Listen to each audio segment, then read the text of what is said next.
జై జై శంకర హరహర శంకర. అద్వైతం కంచి పరమాచార్య అమృతవాణి. గీతలో సత్య ప్రకటన. అయితే గీతలో ఈశ్వర కృప వల్లనే అద్వైత జ్ఞానం కలుగుతుందని స్పష్టంగా చాలా చోట్ల చెప్పబడింది. అతడందరికీ విచక్షణారహితంగా తత్వాన్ని అందించడం లేదు.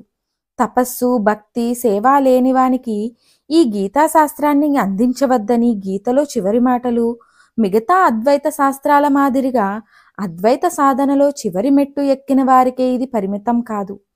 గీతలో మొదటి 6 అధ్యాయాలు కర్మను, రెండవ 6 భక్తిని, మూడవ 6 జ్ఞానాన్ని వివరించాయి.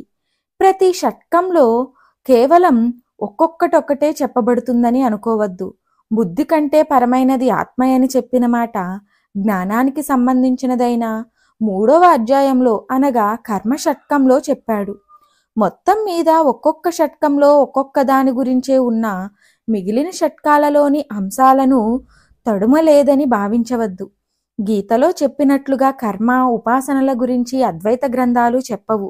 వీటి ప్రస్తావన ఈ శాస్త్రంలో చాలా తక్కువగా ఉంటుంది.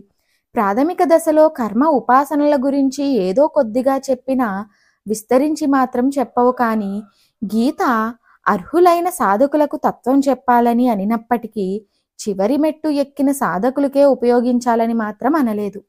కర్మ, భక్తి, జ్ఞానాలలో పయనించు ఏపాటి సాధకునికైనా ఉపయోగించే రీతిలో ఉపదేశం అందించాడు. కనుక గీతలో ద్వైత మార్గంలోని భక్తి, అద్వైత జ్ఞానము రెండూ ఉంటాయి. ద్వైతాద్వైతాలు ఒక చోట నప్పుతాయా అని ప్రశ్నించవచ్చు. అట్టి సందేహాలు రాకుండా రెండిటినీ కలిపే మార్గాలను చెప్పాడు. ద్వైతం నుండి ఉద్ధరించేవాడు ఈశ్వరుడని చెప్పాడు. భగవంతుడు ఉద్ధరించడం అనే మాట అద్వైత గ్రంథాలలో ఉండదు. సాధకుని సాధన వల్ల మాయయనే తెర చీల్చబడినది ఈశ్వర కృప వల్లనే సాధ్యమని గీతలో అంటాడు. అర్జునుడు జ్ఞాన సాధకుడు కాడు.